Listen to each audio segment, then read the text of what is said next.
সর্বনিম্ন জান্নাত দেওয়া হবে 10টা পৃথিবীর মতো একটা জান্নাত একজন বান্দাকে। আব্বাকে ডাক দিয়ে বলতাম, আব্বা হুজুরের মাথা খারাপ নাকি? 10টা পৃথিবীর মতো জান্নাত যদি একজনকেই দেয়, এত জায়গা আল্লাহর কই? মনে মনে চিন্তা করতাম, কিন্তু মহাকাশ নিয়ে যখন একটু চিন্তা করলাম, আল্লাহর জায়গার কোনো অভাব নাই। জোরে বল সুবহানাল্লাহ। ইন্না ফি খালকিস সামাওয়াতি ওয়াল আরদি ওয়াখতিলাফিল লাইলি ওয়ান নাহার লাআয়াতিন লিউলিল আলবাব। জোরে বলুন আল্লাহু আকবার। আমার বন্ধুগণ, এই তো বললাম মহাশূন্যের কথা। এরপরে আছে বিশাল বড় আকাশ, নীলাকাশ, ব্লু স্কাই। এই যে বিশাল বড় আকাশ আছে, এই আকাশের উপরে আরেকটা আকাশ আছে না নাই? আরেকটা আকাশ আছে না নাই? আল্লাহ কি এক আকাশের মালিক না 7 আকাশের মালিক? সাবআ সামাওয়াত, 7টা আকাশ, এর মাঝে আবার মহাশূন্য আছে। ওই আকাশগুলো আবার এত বড়, মরু সাহারার ভিতরে কোন আদম সন্তান যদি তার হাত থেকে আংটি ফেলে দেয়, মরু সাহারার তুলনায় আংটি যেমন ছোট, দ্বিতীয় আকাশের তুলনায় প্রথম আকাশ তেমনই ছোট। জোরে বলে সুবহানাল্লাহ। দ্বিতীয় আকাশের তুলনায় প্রথম আকাশ আরো তেমনই ছোট, অর্থাৎ দ্বিতীয় আকাশটা আরো বড়, তৃতীয় আকাশটা আরো বড়। এইরকম করে 7টা আসমান। 6ষ্ঠ আকাশে আছে হলো সিদরাতুল মুনতাহা, সীমান্ত বর্ডার। আমার নবীজি যখন মেরাজ করেছিলেন, নবীর সঙ্গে সফরের সঙ্গে ছিলেন কোন ফেরেশতা? সীমান্ত বর্ডারে গিয়ে আটকে পড়ে গেলেন। সিদরাতুল মুনতাহায় গিয়ে বলছেন, ইয়া রাসূলুল্লাহ, আমি আর যেতে পারবো না, আপনার জন্য স্পেশাল ফ্লাইট চলে আসবে, তাতে চড়ে আপনি যান, মেরাজ করুন, আল্লাহর সঙ্গে দিদার হয়ে যাবে। আমি যদি একটু আগাই, আমার সমস্ত কিছু পুরো সারখার হয়ে যাবে। আমার নবী আরশে আজিম পর্যন্ত চলে গেলেন, আল্লাহর সঙ্গে দিদার করলেন। Marconi, Faraday, James Watt, Copernicus, Einstein, Dalton, Galileo, এদেরকে আমরা 2-1টা তথ্য দেওয়ার জন্য মহাবিজ্ঞানী বলি। আর আমার নবীজি 7টা আসমান অতিক্রম করে আরশে আজিম পর্যন্ত গেলেন। তিনি কত বড় মহাবিজ্ঞানী! জোরে বলে সুবহানাল্লাহ। আমার আল্লাহ তাআলা কত উপরে দেখেন তাহলে। সেই 7টা আসমানের উপরে হলো আমার আল্লাহ তাআলা আরশ।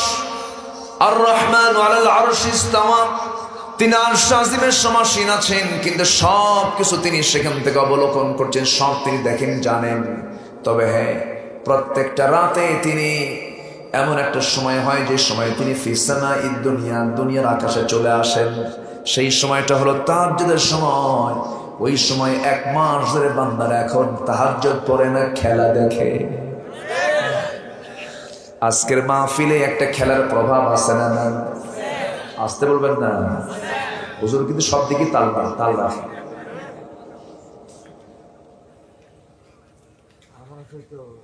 খেলা হয় হলো ব্রাজিল আর্জেন্টিনার, আর আমার দেশে ব্রাজিল গ্রুপ আর্জেন্টিনা গ্রুপে মারামারি করে 3 জন শহীদ। ব্রাহ্মণবাড়িয়া কই আর ব্রাজিল কোথায়? এটা মানুষ না কাউয়া, আল্লাহ জানে। আছে না নাই? গোটা পৃথিবীতে চলছে এখন সবচেয়ে বড় যুদ্ধ, মিলিটারি ওয়ার নয়, কালচারাল ওয়ার, সাংস্কৃতিক যুদ্ধ। আর্জেন্টিনার অনেক খেলোয়াড়ই মনে হয় আমার দেশের নামই জানে না, কিন্তু তারা তাদের সাংস্কৃতিক লড়াইটা এমন ভাবে করেছে, চিন্তা করেন, ওই দেশের খেলোয়াড়ের জার্সি নাম সহ বাগুয়া গ্রামের কোন একটা ঘরের মধ্যে ছোট্ট বাচ্চার গায়ের মধ্যে মেসির জার্সি। এটা কি ছোটখাটো যুদ্ধ? অনেক বড়। কালচারাল ওয়ারের মধ্য দিয়ে পশ্চিমারা তাদের মার্কেটিং করছে, আর মুসলমান সেটাকে লুফায় নিচ্ছে। সেই মার্কেটিং এর কাস্টমার হলো মুসলমানেরা। এ লজ্জা রাখি কোথায় আমরা? মুসলমান হাতে নেবে খেলার পতাকা না কালিমার পতাকা? মুসলমান ধরবে কি আর নেয় কি?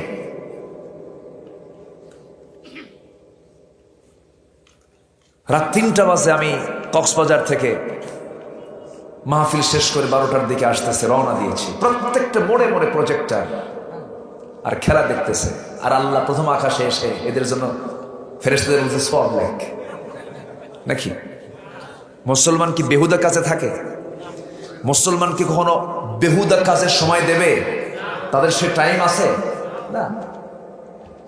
মুসলমানদের সেই টাইমটা নাই, কারণ টাইমের মূল্য এত বেশি আল্লাহর কাছে। এর জন্য সূরার একটা নামই আছে দ্য টাইম, সূরাতুল আসর। সূরাতুল আসর আল্লাহ বলছেন ওয়াল আসরি ইন্নাল ইনসানা লাফি খুসর ইল্লাল্লাযীনা আমানু ওয়া আমিলুস সালিহাত ওয়া তাওয়াসাউ বিল হাক্কি ওয়া তাওয়াসাউ বিস সাবর। জোরে বলি আল্লাহু আকবার। সময়ের কসম, নিঃসন্দেহে মানুষ ক্ষতির মধ্যে নিমজ্জিত। কার কথা?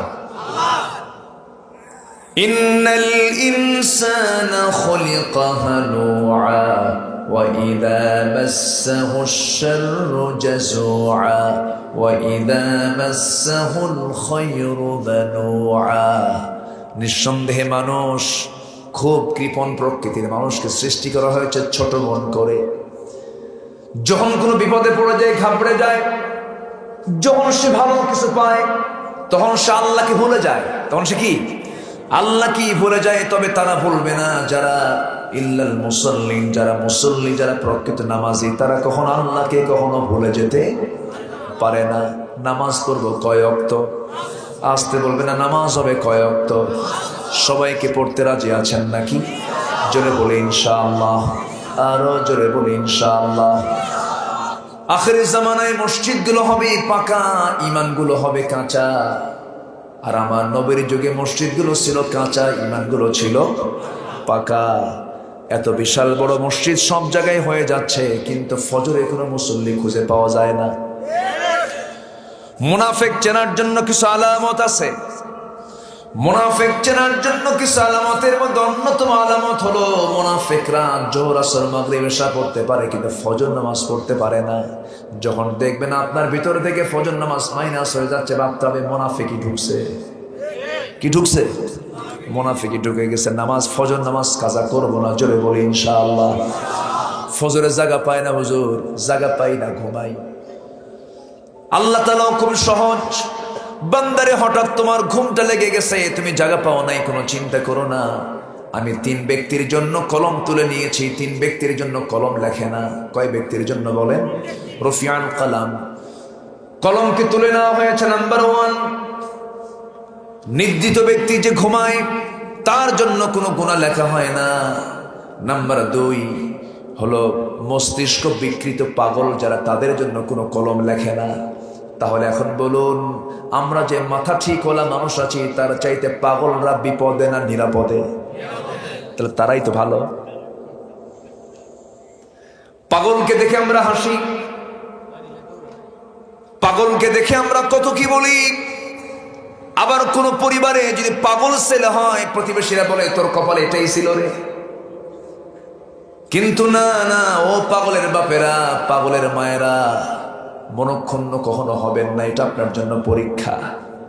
ওই সন্তানটার উপরে যদি আপনি ধৈর্য ধারণ করতে পারেন, ওই সন্তানটাই আপনাকে জান্নাতে নিয়ে যেতে পারে। প্রতিবন্ধী, বিকলাঙ্গ, পাগল মস্তিষ্ক বিকৃত মানুষগুলোকে কখনো অবহেলা করবেন না। সব কার সৃষ্টি বলেন? আসতে বলবেন না, কার গোলাম। কালোকে কালো বলবেন না, খাটোকে খাটো বলবেন না, অন্ধকে কানা বলে কু নামে ডাকবেন না, ডাকা যাবে না। এগুলো সম্পূর্ণ হারাম। কে বানিয়ে দিয়েছেন? আল্লাহ বানিয়ে দিয়েছেন। আমার ভাইরা, চেহারার বড়াই তো সেই করবে যার মধ্যে অহংকার থাকে, আর অহংকারী কখনো জান্নাতে যেতে পারে না। সম্পদের বড়াই তো সেই করতে